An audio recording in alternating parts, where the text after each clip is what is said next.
तो अब हम डिस्कस करेंगे हाइपर कॉन्जुगेटिव इफेक्ट के बारे में, ठीक है।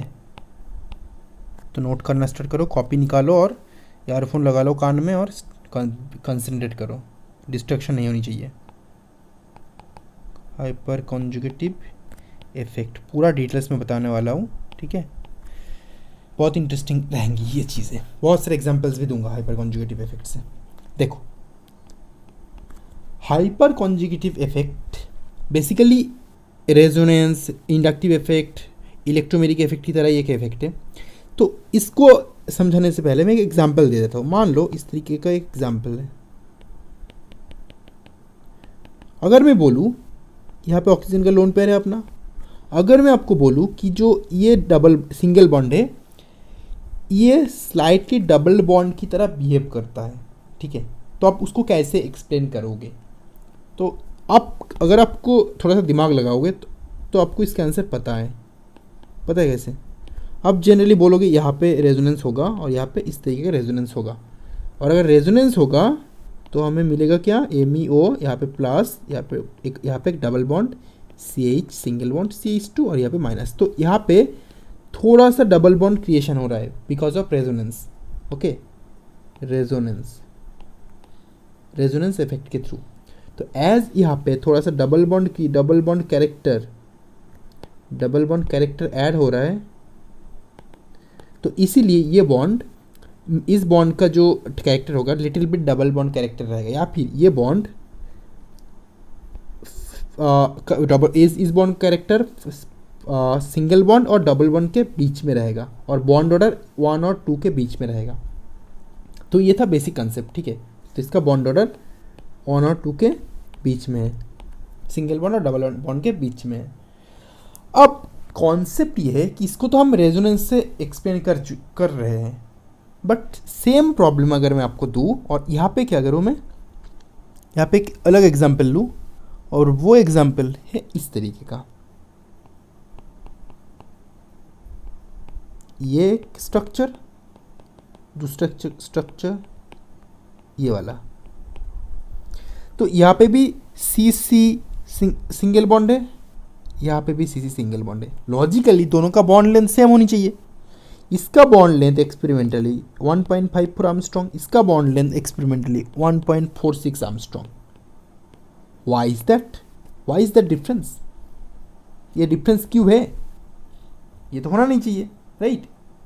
तो इस यहाँ पे तो रेजोनेंस भी पॉसिबल नहीं है कि इसको ऐसे रेजोनेंस करोगे ताकि यहाँ पे थोड़ा डबल बॉन्ड कैरेक्टर आए और आप समझा पाओ कि यहाँ पे डबल बॉन्ड कैरेक्टर है, इसलिए डबल बॉन्ड मतलब स्ट्रॉन्ग बॉन्ड होता है, ज़्यादा पास हो जाता है, ओवरलैपिंग बढ़ जाता है, बॉन्ड लेंथ कम हो जाता है, सिंपल लॉजिक से। लेकिन ऐसा तो है नहीं, यहाँ पे डबल बॉन्ड कैरेक्टर आएगा ही नहीं क्योंकि रेजोनेंस होगा ही नहीं, ठीक है। तो रेजोनेंस और हाइपर कॉन्जुगेटिव इफेक्ट ये दोनों इसीलिए अलग है।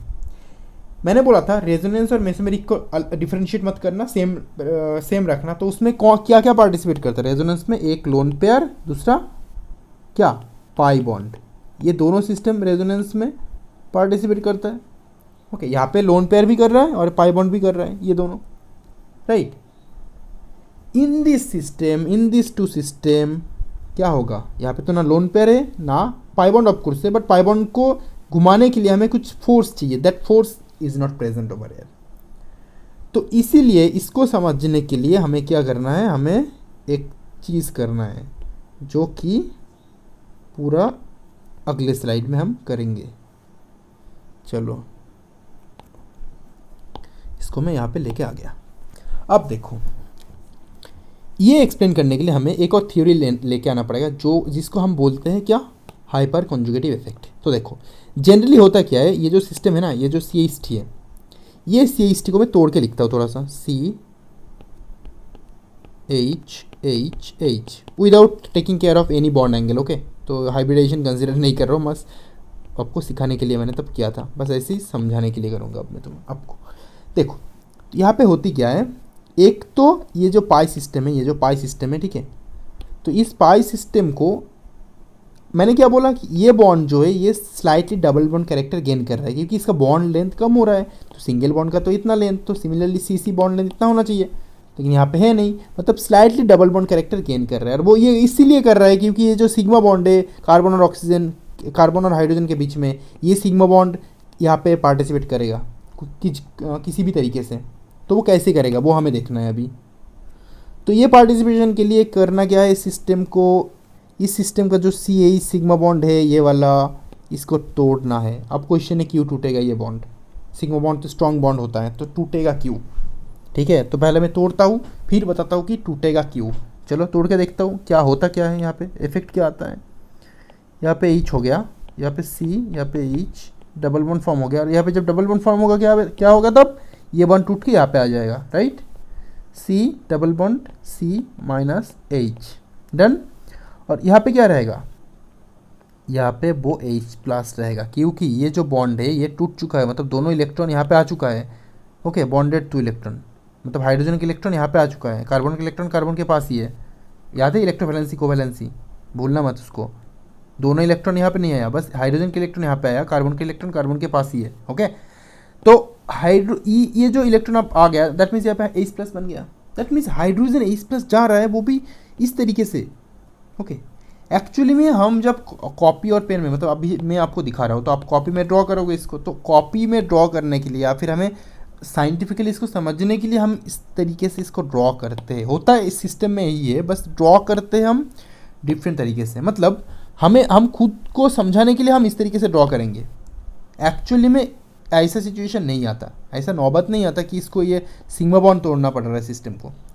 होता क्या है देखो, मैं इसको ऑर्बिटल पिक्चर से समझा देता हूँ आपको, ठीक है। तो इसको अगर ऑर्बिटल पिक्चर स्लाइटली ड्रॉ करोगे तो क्या होगा, ये जो कार्बन एटम है, ठीक है, इसका हाइब्रिडेशन क्या है, sp हाइब्रिडेशन।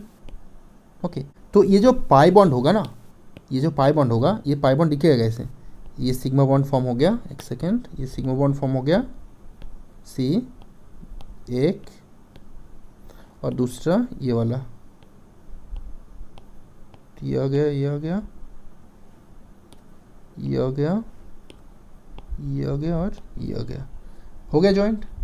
यहाँ पे आ गया हाइड्रोजन, मैं उसको दिखा नहीं रहा हूँ, यहाँ पे आ गया एक कार्बन, दिखा नहीं रहा हूँ, हाइड्रोजन के पीछे में दिखाता हूँ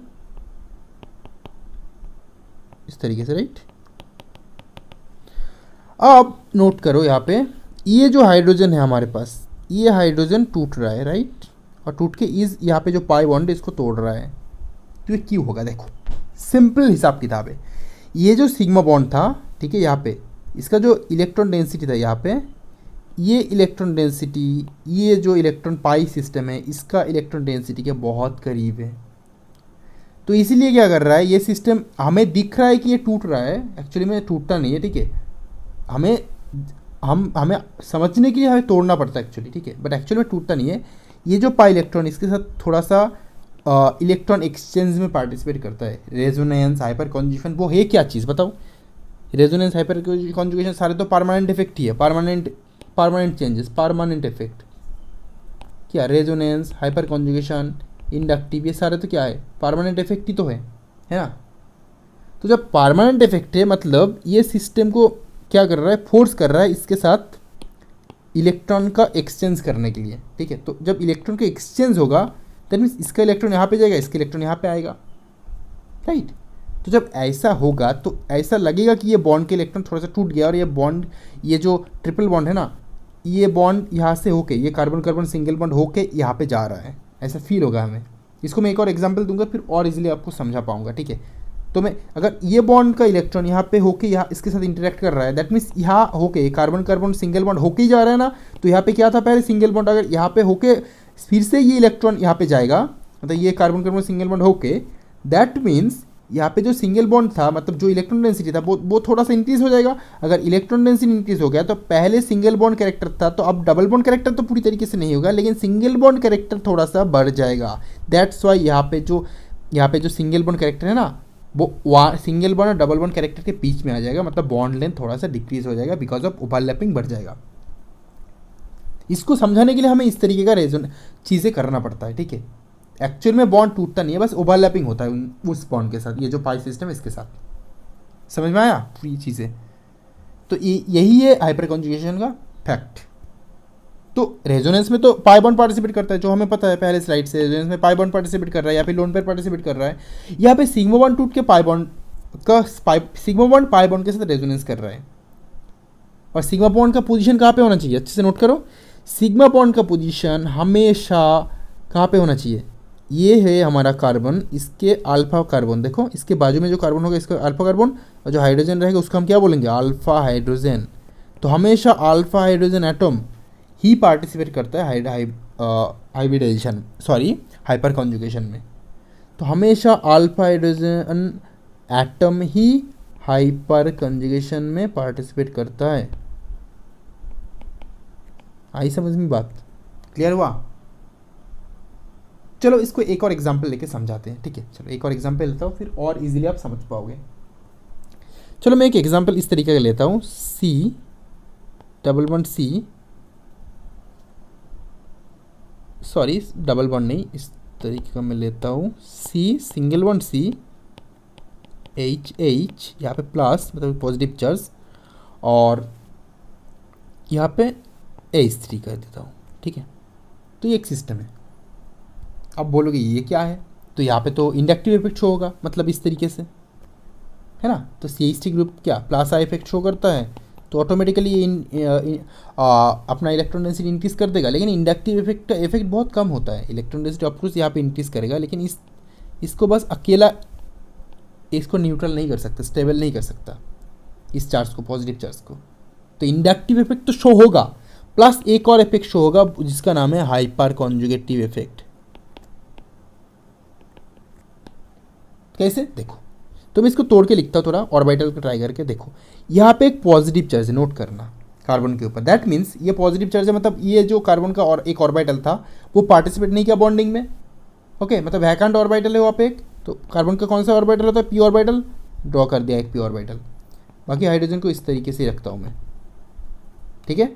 ये क्या होता है, कार्बन कार्बन बॉन्ड, आपको पता है, ये हाइड्रोजन, और बाकी दोनों को मैं ऐसे ही रखता हूँ। और यहाँ पे कौन सा चार्ज है, पॉजिटिव चार्ज है कार्बन के ऊपर, राइट? मतलब यहाँ पे इलेक्ट्रॉन की वैकेंसी है, वैकेंसी ऑफ इलेक्ट्रॉन यहाँ पे है ऑलरेडी। और जब वैकेंसी ऑफ इलेक्ट्रॉन यहाँ पे है, दैट मीन्स ये जो हाइड्रोजन एटम होंगे ना, ये जो सिग्मा बॉन्ड है हमारे पास, ये बॉन्ड ट्राई करेगा इसको, यहाँ पे तो प्लस आई इफेक्ट शो होगा ही होगा, एट द सेम टाइम ये बॉन्ड ट्राई करेगा because of the hyper conjugative effect, इसको थोड़ा सा न्यूट्रल करे, इसको थोड़ा सा न्यूट्रल करे, ओके, थ्रू दिस बॉन्ड। जब थ्रू दिस बॉन्ड होके इसको न्यूट्रल करने जाएगा, इसके साथ ओवरलैपिंग करेगा, किस तरीके से, इस तरीके से ओवरलैपिंग करेगा, स्लाइट ओवरलैपिंग, याद रखना, स्लाइट बहुत कम ओवरलैपिंग होगा, ठीक है? लेकिन होगा, स्ट्रॉन्ग वाला होगा, ओवरलैपिंग तो हो रहा है ना, इलेक्ट्रॉन यहाँ से यहाँ तक जा रहा है, जब जाएगा इलेक्ट्रॉन तब क्या होगा, इसका इलेक्ट्रॉन डेंसिटी, इस बॉन्ड का इलेक्ट्रॉन डेंसिटी इंक्रीज हो जाएगा, इलेक्ट्रॉन डेंसिटी विल इंक्रीज। और जब इलेक्ट्रॉन डेंसिटी इंक्रीज हो गया, मतलब इसका बॉन्ड ऑर्डर भी चेंज हो जाएगा, बॉन्ड ऑर्डर भी इंक्रीज हो जाएगा, ओके? मतलब पहले बॉन्ड ऑर्डर 1 था, अभी बॉन्ड ऑर्डर 2 है, तो 1 और 2 के बीच में रहेगा अभी बॉन्ड ऑर्डर, पूरी तरीके से डबल बॉन्ड नहीं हुआ। और वो जाएगा कैसे, देखो मैं ड्रॉ करता हूँ, सिंपल सिस्टम से मैं ड्रॉ करता हूँ,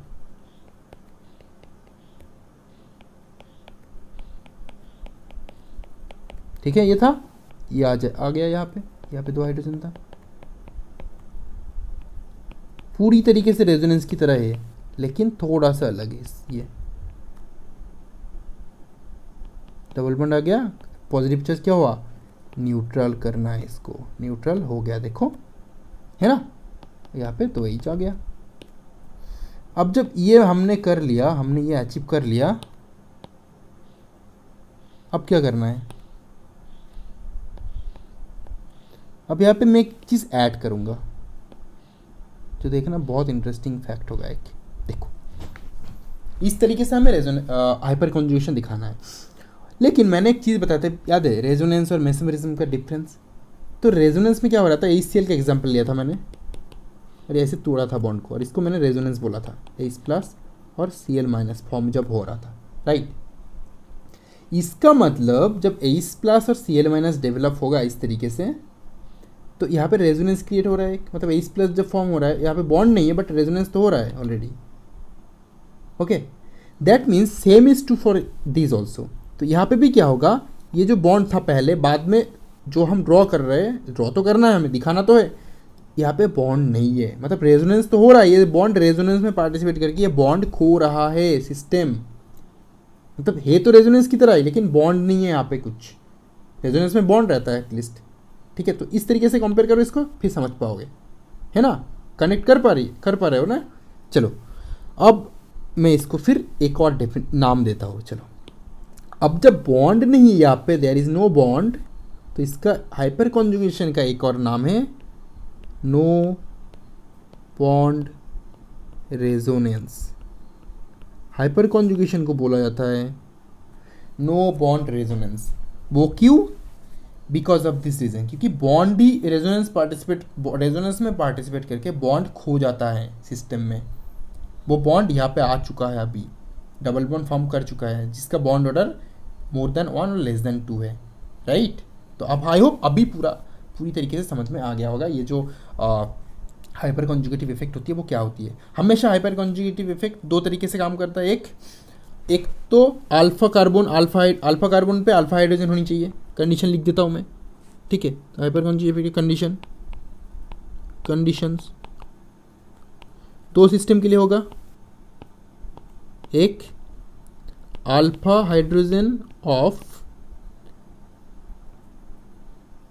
एल्किन सिस्टम,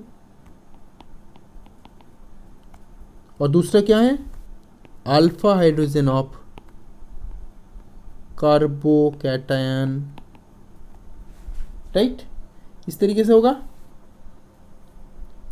दोनों मैंने दिखा दिया, देखो ये था क्या, ये वाला जो मैंने समझाया आपको ये कार्बोकैटायन का था, और पहले वाला जो मैंने समझाया आपको ये क्या था, पाई सिस्टम का था। तो दोनों के केस में ही पॉसिबल है। बाकी चीज़ मेरे नोट्स में पूरे डिटेल्स में मैंने दे दिया, वहाँ पे सेम चीज़ लिखा हुआ है स्टोरी के तरफ से। तो यहाँ पे जो पॉइंट मैंने ड्रॉ किया, जैसे कि परमानेंट इफेक्ट, हाइपर कॉन्जुगेशन, ये तीनों permanent effect actually except electromeric effect. तो ये जो पॉइंट मैंने ड्रॉ किया, आई होप आपने सुना होगा और सारे पॉइंट्स लिख लिए होंगे, क्योंकि बहुत इंपॉर्टेंट पॉइंट्स है ये, और आपको समझ में आ गई होगी कि हाइपर कॉन्जुगेशन काम करता कैसे। एक्चुअली हमें दिखाना ऐसे ही है, बट काम कैसे कर रहा है, दैट इज इम्पॉर्टेंट। ओके, तो यहाँ का जो हाइड्रोजन का इलेक्ट्रॉन चार्ज, इलेक्ट्रॉन डेंसिटी, वो ट्रांसफर हो जाता है इस बॉन्ड के थ्रू, इसलिए इस बॉन्ड का बॉन्ड ऑर्डर इंक्रीज हो जाता है, और यहाँ पे जब ट्रांसफर होता है तो इसका इलेक्ट्रॉन डेंसिटी और इंक्रीज कर देता है। तो same is happening over here, same is happening over here also, right. चलो, हाइपर कॉन्जुगेटिव इफेक्ट डन हो गया। अब इसका कुछ एग्जाम्पल्स, एप्लीकेशंस कर लेते हैं, ठीक है। Application of hyper conjugation, application of hyper conjugation. Okay, तो फर्स्ट एग्जांपल मैं लूँगा इस तरीके का, CH3 CH2 CH double bond CH2, ये एक स्ट्रक्चर है। चलो मैं इसको थोड़ा शिफ्ट कर देता हूँ, थोड़ा लेफ्ट साइड में इस तरीके का, ठीक है। इसको मैं थोड़ा शिफ्ट करके यहाँ पे दे देता हूँ, ताकि एक लाइन में लिख पाऊँ मैं। सेकेंड लूँगा मैं इस तरीके के structure,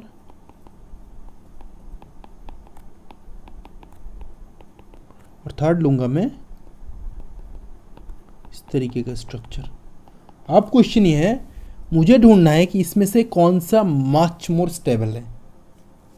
what is the correct stability order, ये मेरा क्वेश्चन है, ठीक है। What is the correct stability order.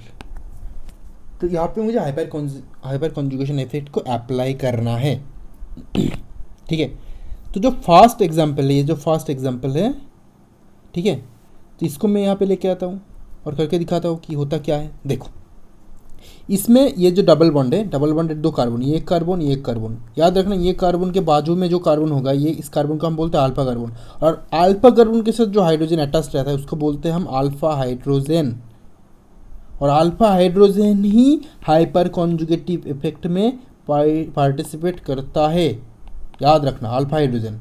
ये कार्बन नहीं करता, ये बीटा कार्बन है और ये हाइड्रोजन है बीटा हाइड्रोजन, नहीं करता पार्टिसिपेट, ठीक है, ओनली अल्फा हाइड्रोजन पार्टिसिपेट करता है, याद रखना इस बात को, ओनली अल्फा हाइड्रोजन। ओके, अब जब नंबर ऑफ अल्फा हाइड्रोजन कितने हैं, यहाँ पे नंबर ऑफ अल्फा हाइड्रोजन कितने, 2 अल्फा हाइड्रोजन है हमारे पास, ये वाला यहाँ पे 2 अल्फा हाइड्रोजन है, तो 2 अल्फा हाइड्रोजन सिस्टम में मतलब 2 बार हाइपर कॉन्जुगेशन होगा, इस बात को याद रखो, 2 बार हाइपर कॉन्जुगेशन होगा, ठीक है। तो अगर 2 बार होगा तो हमें किस तरीके की स्ट्रक्चर मिलेगा, मैं ड्रॉ नहीं करने वाला हूँ पूरा, बस एक ही ड्रॉ करूँगा। तो यहाँ पे अगर इस स्ट्रक्चर को मैं क्लीन करके, ठीक है, क्लीन नहीं कर रहा हूँ मैं, थोड़ा सा चेंज कर रहा हूँ, देखो यहाँ पे आइडिया लगाओ, यहाँ पे इस सिस्टम को मैं इस तरीके से लिख रहा हूँ, CH3 देन CH, और एक हाइड्रोजन ऑलरेडी हाइपर कॉन्जुगेशन में पार्टिसिपेट कर चुका है, दिमाग में आइडिया लगाओ, बॉन्ड नहीं है कुछ, ठीक है, डबल बॉन्ड हो गया यहाँ पे form, CH single bond CH2, चलो कर देता हूँ मैं, यहाँ पे ये हटा दिया मैंने, ठीक है, यहाँ पे एक हाइड्रोजन लिखा, ये आ गया यहाँ पे, ये आ गया यहाँ पे, ठीक है, कर लो। अब देखो ये वाला आ गया पूरा सिस्टम, और यहाँ पे एक माइनस चार्ज आ जाएगा, तो हमें मिल गया है प्रोडक्ट, क्या मिलेगा। तो सेम तरीके से मुझे कि और कितने स्ट्रक्चर्स मिलेंगे, अगर मैं सेम चीज़ दूसरे हाइड्रोजन से करता, इस हाइड्रोजन से करता, तो मुझे एक और स्ट्रक्चर मिलता, तो मुझे कितने स्ट्रक्चर्स मिल रहे हैं, 2 अल्फा हाइड्रोजन के लिए 2 हाइपर कॉन्जुगेटिव स्ट्रक्चर हमें मिलेगा। जैसे कि क्या बोला था मैंने, रेजोनेंस में जितने number of structures STR proportional to stability, okay बोला था ना मैंने, same is true for here, क्योंकि हाइपर कॉन्जुगेशन भी तो एक तरीके का रेजोनेंस ही है, इसीलिए तो हम उसको नो बॉन्ड रेजोनेंस बोलते हैं। दैट मीन्स यहाँ पे भी number of structure will be proportional to stability, जितने नंबर्स ऑफ स्ट्रक्चर्स होंगे उतना ही स्टेबिलिटी बढ़ेगा। दैट मीन्स जितने नंबर्स ऑफ अल्फा हाइड्रोजन रहेगा उतना ही स्टेबिलिटी बढ़ेगा, number of alpha hydrogen is proportional to stability. Clear हुआ इस बात को, ये बात अब बस पूरा नहीं करना हमें हाइपर कॉन्जुगेशन, हमें तो पता है हाइपर कॉन्जुगेशन कैसे होता है, सिग्मा बॉन्ड पार्टिसिपेट करता है हाइपर कॉन्जुगेशन में, तो हमें बस नंबर ऑफ सिग्मा बॉन्ड ढूंढना है। तो इसमें नंबर ऑफ सिग्मा बॉन्ड कितने, sorry number of alpha hydrogen ढूंढना है, तो इसमें number of alpha, first structure में नंबर ऑफ अल्फा हाइड्रोजन कितने हैं, 2 है। सेकेंड में नंबर ऑफ अल्फा हाइड्रोजन कितने हैं, यहाँ पे देखो अल्फा अल्फा टोटल कितने हैं, 6 अल्फा हाइड्रोजन है यहाँ पे, है ना, क्योंकि ये जो कार्बन है डबल बॉन्डेड कार्बन है, इसके बाजू का 2 साइड में, इस साइड में एक, दूसरी साइड में ये 6 अल्फा हाइड्रोजन, ये डबल बॉन्डेड कार्बन है, ये डबल बॉन्डेड कार्बन है, तो लेफ्ट साइड में ये अल्फा हाइड्रोजन है, तो इसमें कितने हैं 3 अल्फा हाइड्रोजन। ओके, तो मैं अगर इसको मैं अगर A, इसको B और इसको C नाम दूं, तो स्टेबिलिटी ऑर्डर क्या होगा, स्टेबिलिटी ऑर्डर क्या होगा, मैक्सिमम स्टेबल वही होगा जिसका नंबर ऑफ अल्फा हाइड्रोजन ज़्यादा हो, that means number of hyper conjugative structures ज़्यादा हो, दैट मीन्स B, उसके बाद कौन आएगा C, उसके बाद कौन आएगा A। Now I hope it's clear, apply करना सीख गया ना हाइपर कॉन्जुगेटिव इफेक्ट। चलो एक और एग्जांपल लेते हैं, नंबर 2 एग्जांपल, ठीक है। तो इस एग्जांपल में हम लेंगे दूसरे टाइप के स्ट्रक्चर, जैसे कि मेरे नोट्स में स्टडी मटेरियल्स में बहुत सारे ऐसे एग्जांपल्स दिए हुए हैं, तो मैं दूसरे टाइप का एग्जांपल लेना चाहता हूँ अभी। चलो रिंग वाला सिस्टम लेते हैं, ये सिस्टम डबल बॉन्ड CH2, और ये सिस्टम यहाँ पे इस तरीके का CH3 है, ठीक है। सिमिलरली देखो ये कार्बन और ये कार्बन हमें देखना है, मैं दूसरे मार्कर से दिखा दूँ पहले, ये कार्बन हमें देखना है और ये कार्बन देखना है यहाँ पे, इसके बाजू का जो भी कार्बन होगा, ये एक अल्फा कार्बन है, ये एक अल्फा कार्बन, ये एक अल्फा कार्बन, सिमिलरली ये बॉन्ड, दैट मीन्स ये अल्फा कार्बन, ये अल्फा कार्बन। चलो लिख देते हैं जहाँ जहाँ पे अल्फा कार्बन है, और वहाँ पे हाइड्रोजन कितने होते हैं, तो हमारा ये अल्फा कार्बन है, चलो दूसरा कलर यूज़ करता हूँ मैं, ये अल्फ़ा, ये सॉरी, और ये अल्फ़ा और ये अल्फ़ा तीनों है, राइट। सिमिलरली यहाँ पे ये इस सिस्टम के साथ कौन सा, ये एक अल्फ़ा है, ये एक अल्फ़ा है। ओके, तो मैं इसको क्लियर कर देता हूँ, इसको रखना नहीं है, गंदा दिख रहा है बहुत। अब क्या करना मुझे,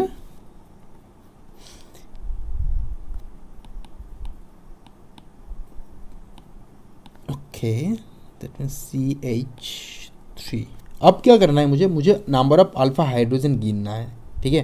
तो यहाँ पे कितने हाइड्रोजन है, 1 2, यहाँ पे कितने 1 2, यहाँ पे कितने 1 2, यहाँ पे कितने 1 2, यहाँ पे कितने 3, राइट।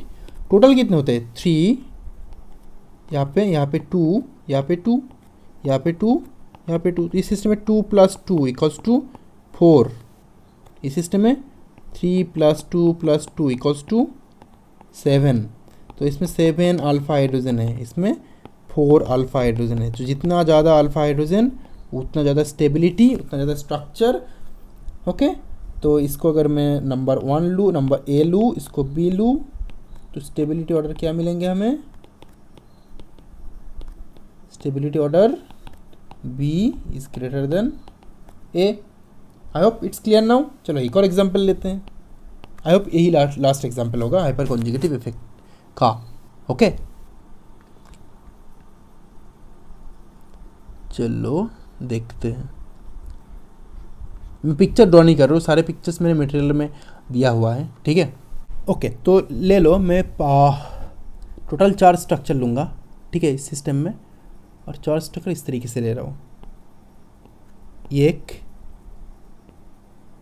2 3 4। ओके, तो इसको ए, ये बी, ये सी, ये डी। तो इसको मैं बस मैं ड्रॉ नहीं करूँगा, बस नंबर ऑफ अल्फा हाइड्रोजन गिनूंगा मैं। देखो ये डबल बॉन्ड, ये कार्बन है, इसके साथ यहाँ पे 2 हाइड्रोजन अटैच्ड है।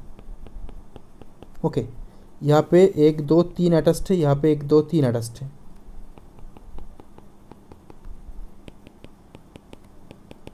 ओके, यहाँ पे 1 2 3, यहाँ पे 1 2 3, 1 2 3, यहाँ पे 1 2 3, यहाँ पे 1 2 3। Okay done.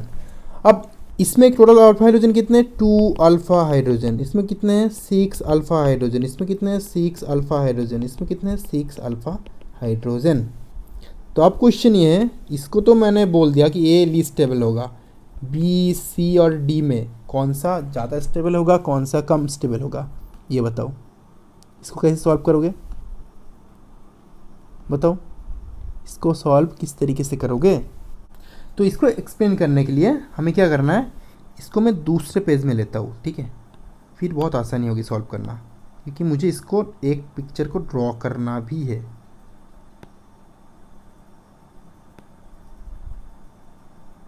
तो कॉपी कर लिया, नेक्स्ट पेज में इसको पेस्ट कर देता हूँ। चलो ये आ गया। अब देखो फास्ट स्ट्रक्चर में क्या होता है, 2 अल्फा स्ट्रक्चर, अल्फा मतलब यहाँ पे मैं अगर स्टेबिलिटी ऑर्डर रखूँ तो ए क्या होगा, समथिंग यहाँ पे लोएस्ट जो आएगा वो आएगा ए का स्टेबिलिटी लोएस्ट है, ठीक है। उसके बाद लोएस्ट किसका है, देखो बी सी और डी में आपको ये पता है बी क्या है, ट्रांस है, ट्रांस स्ट्रक्चर, मतलब ये जो डबल बॉन्ड है ना, डबल बॉन्ड के ये जो डबल बॉन्ड है इसके दोनों तरफ इस तरफ है, इस तरफ है, मतलब ट्रांस है, मतलब इन ये जो बॉन्ड है, ये 2 ग्रुप है, ये ग्रुप और ये ग्रुप, इनके बीच में कोई इंटरेक्शन नहीं है। और ये जो सिस्टम है ये सी सिस्टम है, ठीक है। इसमें क्या होता है, ये ग्रुप और ये ग्रुप देखो सेम डायरेक्शन है, मतलब यहाँ पे कौन सा रिपल्शन होगा, याद करो, यहाँ पे वैन डर वाल्स रिपल्शन होगा, वैन डर वाल्स रिपल्शन होगा। तो वैन डर वाल्स रिपल्शन के कारण हमें ये मिलेगा कि बी का स्टेबिलिटी ज़्यादा है सी से, तो हमें ये एक और मिल गया, बी इज़ ग्रेटर देन सी, ये मिल गया। और ए का स्टेबिलिटी मिनिमम है, वो भी मिल गया। लेकिन डी यहाँ पे रहेगा, यहाँ पे रहेगा, यहाँ पे रहेगा और यहाँ पे रहेगा, कहाँ पे रहेगा डी, डी कहाँ पे रहेगा, यही हमें ढूंढना है, राइट। तो टी का स्टेबिलिटी कैलकुलेट करने के लिए हमें क्या करना है, डी के साथ बी का और सी का कंपेयर करना है। देखो जब हम हाइपर कॉन्जुगेशन करेंगे, मैं बी और सी का, बी का कर रहा हूँ और सी का क्या होगा, सेम स्ट्रक्चर होगा, बस सीज में एक डायरेक्शन में होगा। तो मैं बी का ड्रॉ कर रहा हूँ और डी का ड्रॉ कर रहा हूँ। तो यहाँ पे बी का मैं ड्रॉ करता हूँ अभी, ठीक है। तो बस एक हाइड्रोजन लिखूंगा मैं, ठीक है, बाकी हाइड्रोजन कुछ नहीं लिख रहा हूँ मैं। तो यहाँ पे इस तरीके का फॉर्म होगा और इस तरीके का स्ट्रक्चर बनेगा। तो ओवरऑल चेंजेस क्या हो रहा है, यहाँ पे इस प्लस चेंजेस, यहाँ पे माइनस, यहाँ पे डबल बॉन्ड, ओके। और जब यहाँ पे नेगेटिव चार्ज फॉर्म हो रहा है तो यहाँ पे क्या है, एक CH3 ग्रुप है ना, यहाँ पे CH3 है, यहाँ पे और 2 H है, चलो लिख ही देता हूँ, राइट, यहाँ पे और 2 H है। तो जो CH3 है, ये CH3 फिर भी तो ये CH3 का जो हाइड्रोजन एक है, ठीक है, ये CH3 का जो हाइड्रोजन है, ये हाइड्रोजन 2 लिखा और एक इंक्रीज कर दिया यहाँ पे। तो ये हाइड्रोजन जब अब हाइपर कॉन्जुगेशन में पार्टिसिपेट करेगा तब क्या होगा, ऑलरेडी यहाँ पे नेगेटिव चार्ज डेंसिटी ज़्यादा है ना, नेगेटिव चार्ज डेंसिटी यहाँ पे बहुत ज़्यादा है। तो अच्छे से कर पाएगा क्या, अगर नेगेटिव चार्ज डेंसिटी ज़्यादा है, उसके ऊपर बॉन्डेड इलेक्ट्रॉन फिर से यहाँ पे आ रहा है, दैट मीन्स बॉन्डेड इलेक्ट्रॉन का मतलब क्या होता है, नेगेटिव चार्ज है, फिर से नेगेटिव चार्ज आता है, नेगेटिव क्या होता है, repulsion, van der Waals repulsion होगा, यहाँ पे कर नहीं पाएगा अच्छे से। मतलब यहाँ का जो हाइपर कॉन्जुगेशन है वो फेवरेबल नहीं है बोथ बी एंड सी में, but B is more stable because B में ओवरऑल इंटरेक्शन कम है, लेकिन सी में वैन डर वाल्स रिपल्शन हो रहा है extra because of steric crowding, steric भीड़ की वजह से, ठीक है, यहाँ पे क्राउडिंग की वजह से हो रहा है। लेकिन डी के साथ मैं कंपेयर करूँगा अब सिस्टम को, ओके।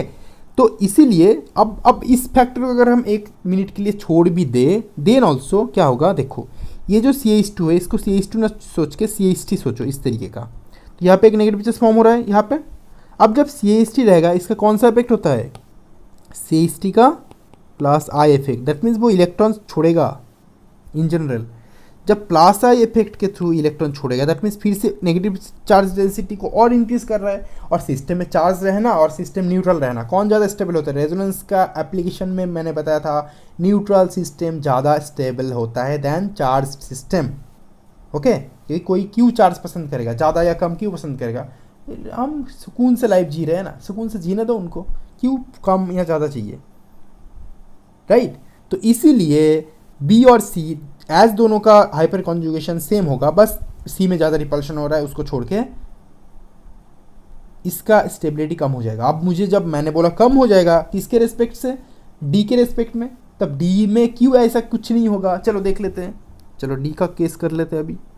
डी में क्या होता है, यहाँ पे CH3 है, यहाँ पे CH2 है और एक हाइड्रोजन को मैं इस तरीके से लिख रहा हूँ और यहाँ पे इस तरीके का है।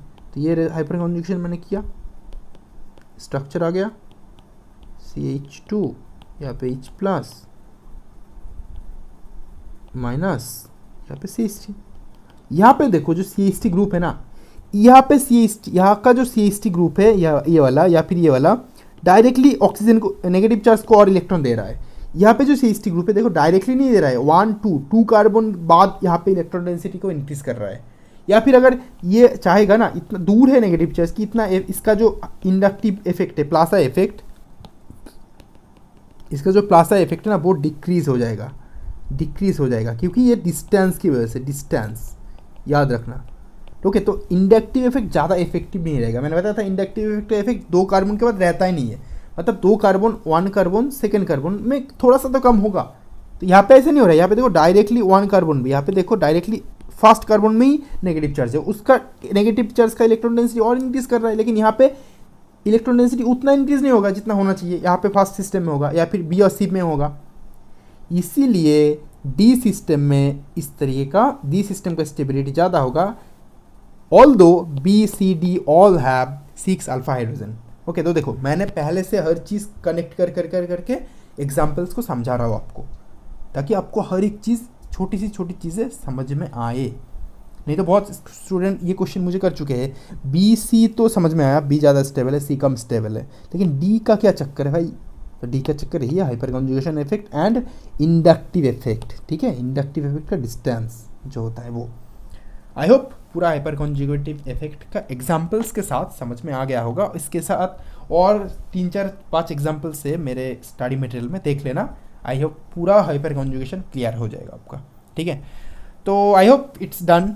आज यहाँ पे ही ख़त्म करता हूँ hyper conjugation effect. Next day हम कुछ और टॉपिक पढ़ेंगे और बेसिक जो चीज़ें हैं, और एक्स्ट्रा भी मैं करवाऊँगा कुछ कुछ बेसिक चीज़ें, जैसे एरोमेटिसिटी का डिटेल्स या फिर बाकी चीज़ें जो एग्ज़ाम में जनरली आती है, यहाँ पे जो कॉन्सेप्ट के लिए इंपॉर्टेंट होता है। बिकॉज मैं आपका एग्ज़ाम तो क्लियर करवा दूंगा, क्लियर अगर आप ठीक से फॉलो करोगे मुझे, बट कंसेप्ट क्लियर करना इट्स वेरी इंपॉर्टेंट। क्योंकि अगर मान लो फ्यूचर में एमएससी के लिए जा रहे हो और आपका कंसेप्ट क्लियर नहीं है, जैम के सिलेबस को फॉलो करके मैं करवा रहा हूँ और कंसेप्ट क्लियर नहीं है आपका, दैट कैन नॉट ऑकर। ये आप बोलोगे कि मैंने क्लियर क्यों नहीं किया, मेरा रिस्पॉन्सिबिलिटी बनता है ना कि मैं आपका कंसेप्ट क्लियर कर दूँ। तो फाइनली मैं अगर इसका स्टेबिलिटी ऑर्डर लिखूँगा, स्टेबिलिटी जो मैं भूल गया था ज्ञान देने के चक्कर में, तो क्या होगा, डी देन बी देन सी देन ए। चलो अब ज्ञान देता हूँ थोड़ा, तो जो भी है अच्छे से करो और मेरे साथ साथ करना हमेशा ये सब कुछ, और ट्राई करो कि हर चीज़ समझ में आए। नहीं आए तो व्हाट्सएप कर दो मुझे, मैं समझा दूंगा। ओके चलो अभी बाय, नेक्स्ट वीडियो में मिलते हैं।